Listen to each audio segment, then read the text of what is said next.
حضرت ابراہیم بن ادہم رحمۃ اللہ علیہ بہت بڑے بزرگ گزرے ہیں۔ پہلے وہ بلخ کے بادشاہ تھے۔ ایک مرتبہ شکار کو گئے اور ایک ہرن کے پیچھے بہت دور نکل گئے، اکیلے تھے۔ اللہ رب العزت نے ہرن کو قوت گویائی عطا فرمائی۔ ہرن نے ان کی طرف مڑ کر دیکھا اور کہا کہ کیا تجھے اسی کے لیے پیدا کیا گیا ہے؟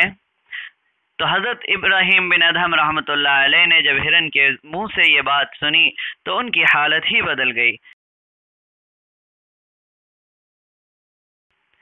انہوں نے اپنی بادشاہت کو چھوڑ کر اللہ کے راستے میں فقیری اور استغنا کو اختیار کیا۔ ایک مرتبہ وہ دریا کے کنارے پر بیٹھ کر اپنی گدڑی سینے لگے۔ اسی دوران ایک شخص آیا جو پہلے آپ کا وزیر تھا اور اب بادشاہ بن گیا تھا۔ اس نے آپ کے پاس کھڑے ہو کر کہا کہ آپ کو اس میں مزہ آتا ہے، حالانکہ جب آپ بادشاہ تھے تو وہاں کتنا آرام اور سکون آپ کو ملتا تھا، تمام عیش کے سامان مہیا تھے، اور اب اپنی گدڑی بھی اپنے ہاتھ سے سینی پڑ رہی ہے۔ اتنا سنتے ہی آپ نے اپنی سوئی دریا میں ڈال دی اور ان سے کہا کہ تم بادشاہ ہو، ذرا میری سوئی منگا دو۔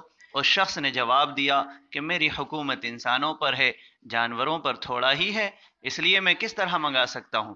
اس کے بعد آپ نے آواز لگائی کہ اے دریا کی مچھلیوں، تمام سوئی لے کر حاضر ہو جاؤ۔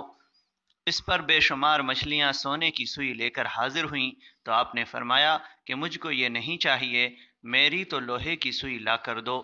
اس پر ایک مچھلی نمودار ہوئی اور اس نے آپ کی لوہے کی سوئی لا کر دے دی۔